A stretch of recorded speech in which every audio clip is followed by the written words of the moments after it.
You are listening to the Toxic Mold Podcast with Steve Worsley, the toxic mold expert and your number one source for mold consulting and mitigation in the USA. Let's dive into a brand new episode. Before we get started on this episode, here's a not so short disclaimer. While all attempts have been made to verify the content provided in this podcast, neither the podcaster or the producers assume any responsibility for errors, omissions, or alternative interpretations of the issues discussed here.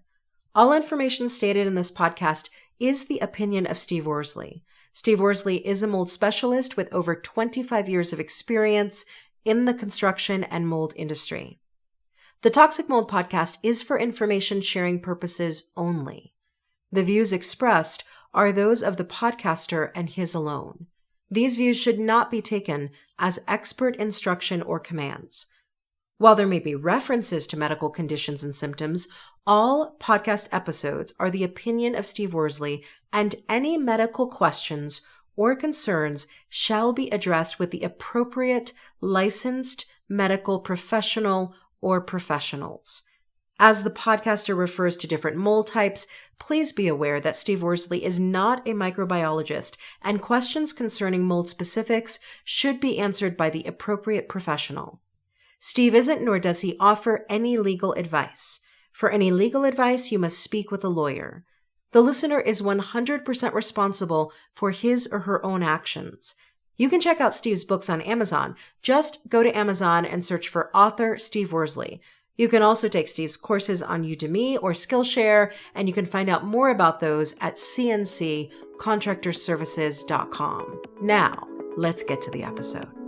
Hello, you're listening to the Toxic Mold Podcast with myself, Steve Worsley. Today we are on episode 186. Christmas is actually on Sunday, so hope all of you are doing well and you're prepared for the holidays. Today's topic is holidays and mold. We typically talk about this every year, right before Christmas, around Christmas. And, the biggest reason why is we're having a lot of family. We probably are eating foods you're normally not eating.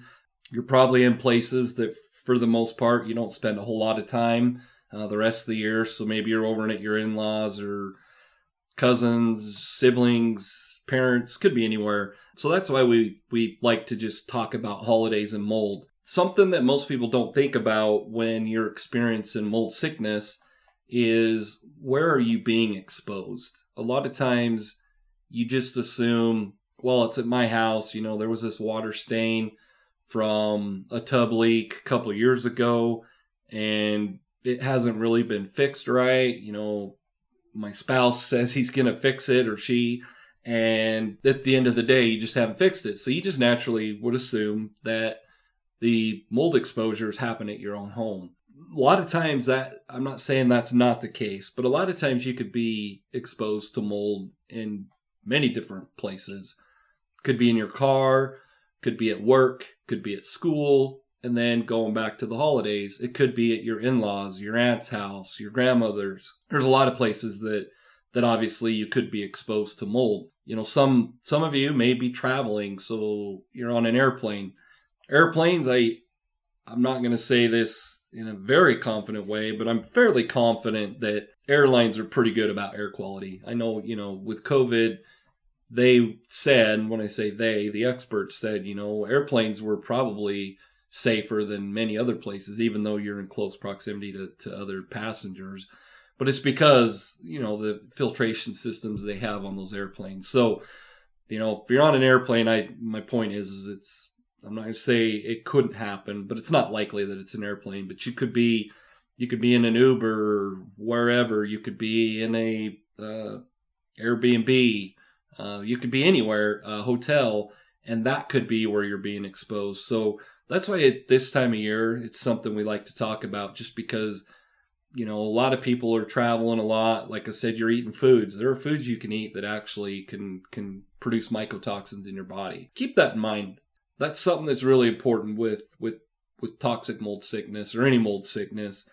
Make sure you understand where you're being exposed. When we talk about different places you could be, let's just say, you're at your grandmother's or your parents for a few days, or a hotel, like what should you be looking for to make sure that it's that home or that property is not making you sick?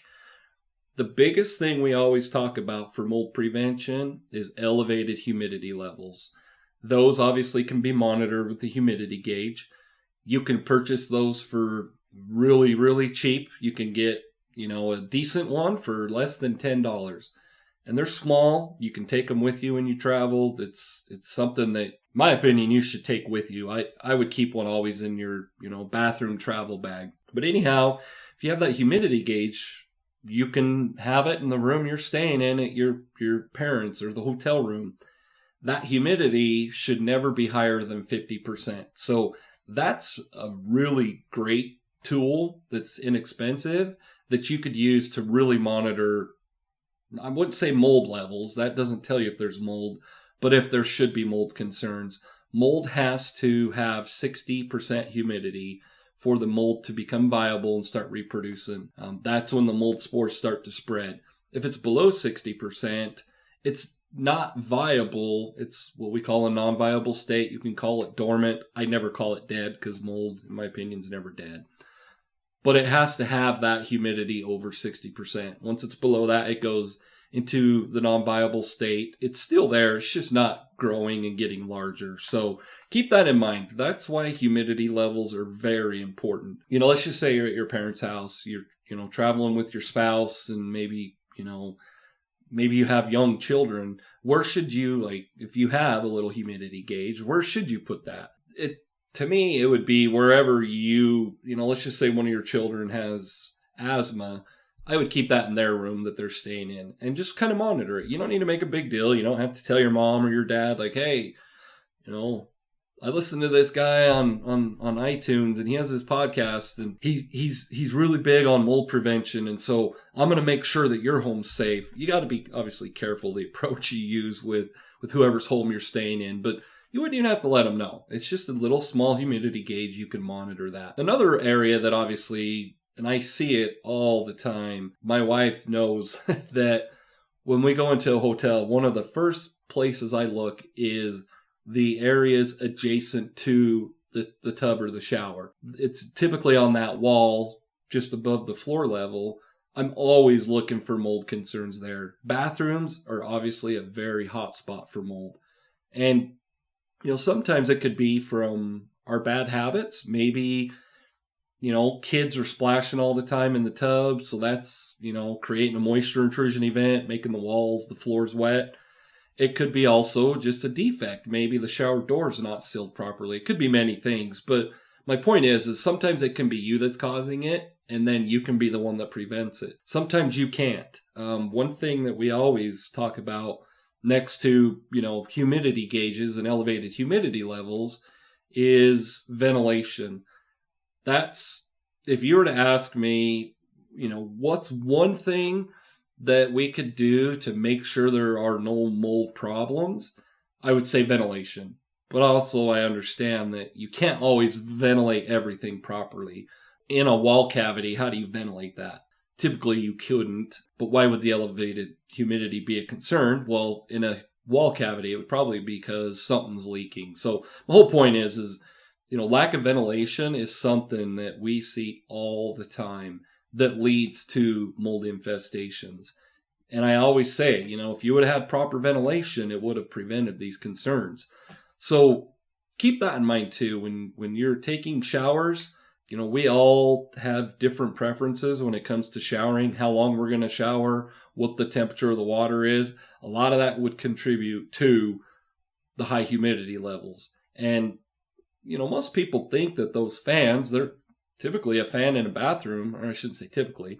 A lot of people call it a fart fan. So I think they assume that it's for smell, and it's not. Those fans are there to get rid of that humid air and take it outside, which would prevent condensation, which could lead to literally water dripping. So keep that in mind too when you're traveling or you're staying at a hotel. Most hotels, though, you don't have a fan switch, which I'm not going to get into that. That's a whole other episode. But my point is, in a hotel bathroom, you typically can't control that fan. A lot of the larger hotels, they're automatic fans that just run all the time. What you can do, though, is you can make sure that you get that bathroom ventilated properly after you're done in the shower. So pay attention to those kinds of things when even at home, but also when you're traveling. Something else that we bring up and we talk about every year when we talk about this is so let's say you're at your grandmother's home. You walk in the door, it smells musty. So automatically you're kind of always thinking, yeah, there's got to be something going on, but it's always been like this. This is my grandma's house, and I want to see my grandma and I want to spend time with her. What should you do?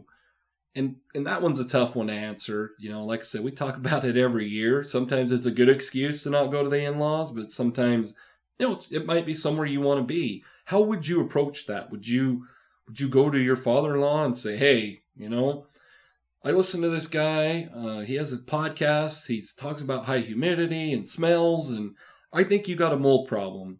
It's probably not the right way to address that. It's a tough, I guess my point is it's a tough line to walk. What do you say? Should you say anything?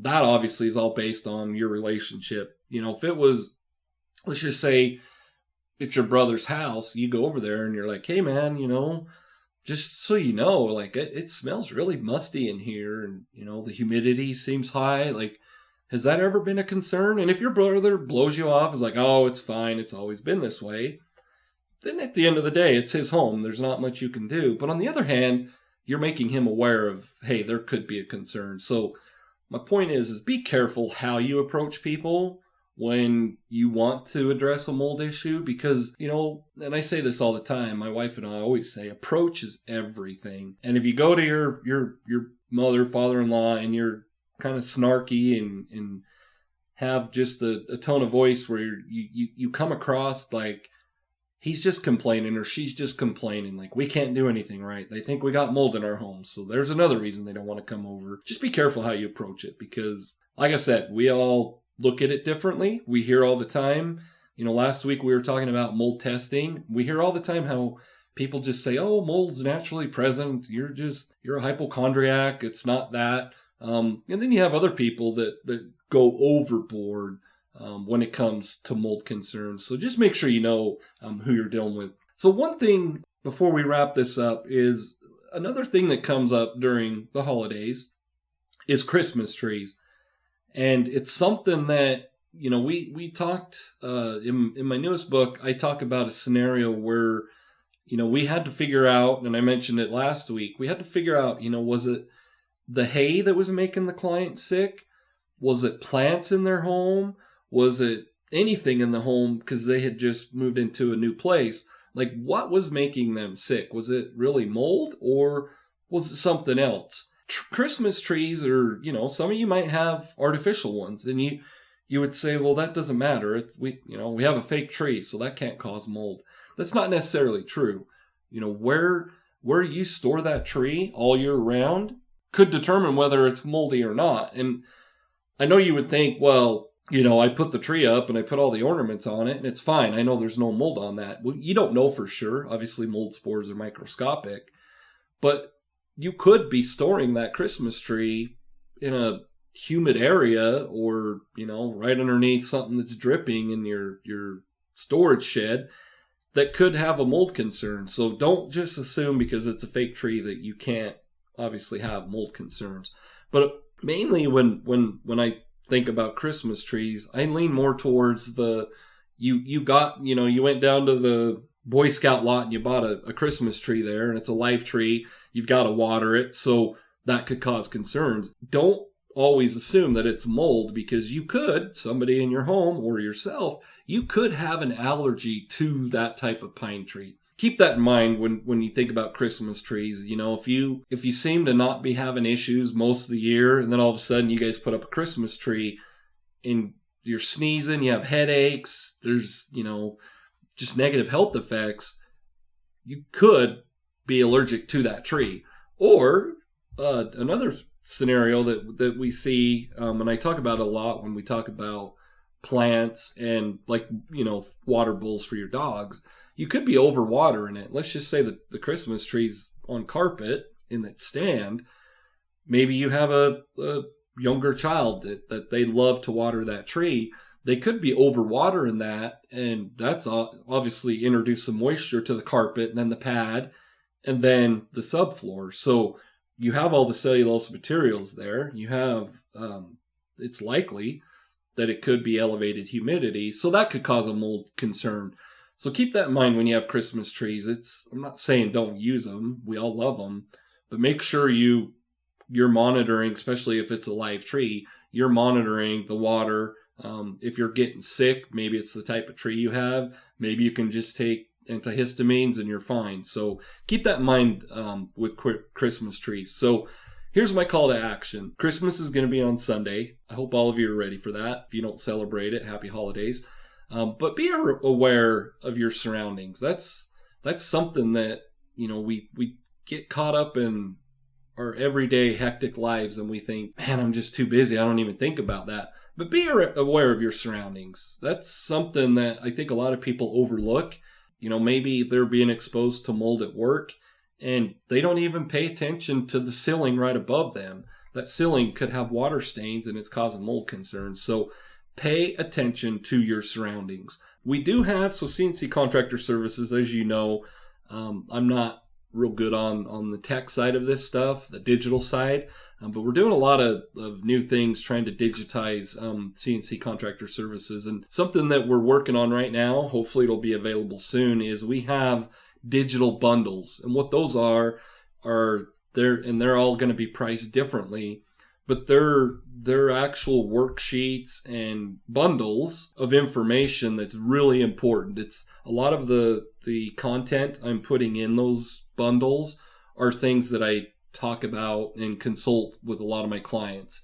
Do we cover everything? No, because mold's very unique in how it affects all of us. But there are going to be bundles where you can literally go to our website.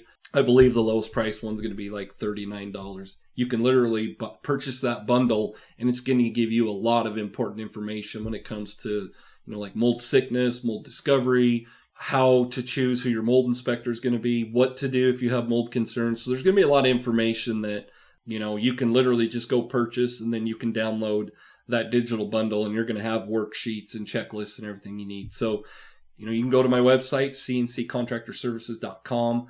Those should be available here pretty soon. It might be after the first of the year, but we are going to have those up and going soon. So I appreciate you listening to the Toxic Mold Podcast. And for those of you that celebrate Christmas, have a Merry Christmas. Thank you for listening to this episode. Make sure you go to our website at cnccontractorservices.com and sign up for the mold investigation checklist. Again, go to cnccontractorservices.com and get your free mold investigation checklist today. You can also on cnccontractorservices.com find out more about Steve's courses and books and consultations. Once again, go to cnccontractorservices.com.